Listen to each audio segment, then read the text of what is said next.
सबै काम चाहिँ हामीले जोडेर गर्छौँ, हामीले वेल्डिङ वर्कसप गर्छौँ।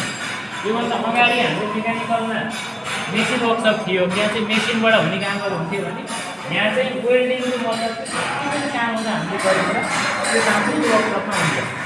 यो रुट इन्डस्ट्रीबाट कोरिया पनि हातेर हुन्छ, रुट इन्डस्ट्री भन्ने ट्रेनिङ पनि चल्छ यहाँ चाहिँ यहीँ तालिम लिएर वेल्डिङकै तालिम लिएर कोरियासम्म जाने पनि अवसर छ भन्नुभयो।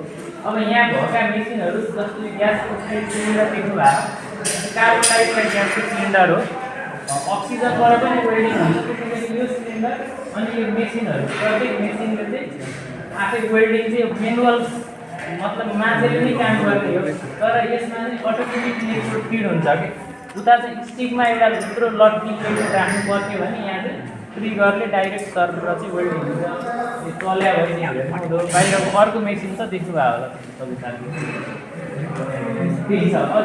अरू भनेको जस्तो यो फ्यानहरू देख्नु भएको छ, फ्यानहरू चाहिँ एक्जस्ट फ्यानहरू हो। यहाँ काम गर्दै गर्दा धुवा हुन्छ, त्यो धुवा चाहिँ बाहिर फाल्नु पऱ्यो।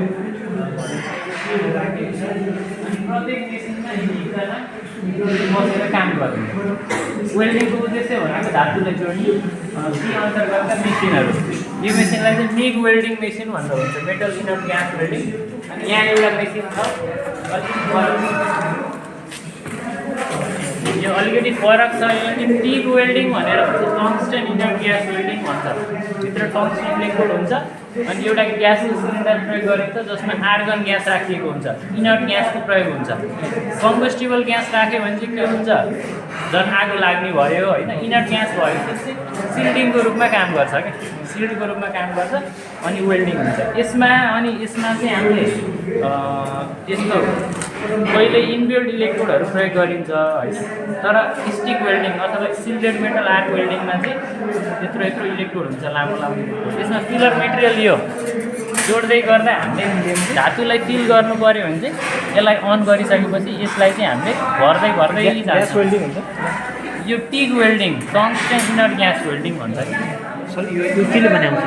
यो फिलर मेटेरियल त यस्तो हुन्छ, तपाईँको सिमिलर हुन्छ, एलोयहरूबाट बना हुन्छ। यो साइक्लो टिल युज गर्न पाउँछ नि यसको सट्टा? होइन, मिल्दैन। त्यसमा पनि कस्तो छ भन्ने कुरा हो, तर त्यो फरक हुन्छ। यो र साइकलको फरक हो। यहाँ भएको मिग र यो टिग वेल्डिङ मेसिन हो। अनि मिगमा पनि तपाईँको आर्क वेल्डिङ पनि कम्बाइन्ड हुन्छ, एसएमएडब्लु अनि जिएमएडब्लु, ग्यास मेटल आर्क वेल्डिङ र एसएमएडब्लु कम्बाइन्ड पनि हुन्छ एउटै मेसिनमा। त्यो चाहिँ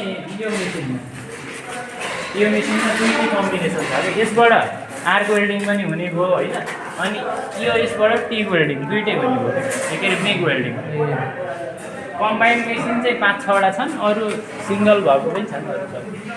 यो चाहिँ इलेक्ट्रोड हो, जस्तो स्टिक अथवा इलेक्ट्रोड रड भन्यो नि, यहाँ चाहिँ 0.8 mm को इलेक्ट्रोड प्रयोग हुन्छ। यसमा कपर, टिन, लिड अनि मिक्सर हुन्छ। यो चाहिँ सर यहाँ जति पनि कामहरू भइरहेको छ यो अर्डरमा हो कि? अर्डरमा नै भन्दा पनि होइन, प्रशिक्षार्थीले सिक्ने काम हो मात्रै, अर्डर होइन। मार्केट अर्डर अनुसार पनि बजारको काम यदि आउँछ भने चाहिँ स्वीकृति लिएर काम गर्न सक्छ। स्वीकृतिले गर्न सक्छ। विशेषतः यो मिग वर्कसपमा हामीले रुट इन्डस्ट्रीको चाहिँ तालिम चलाइएको छ।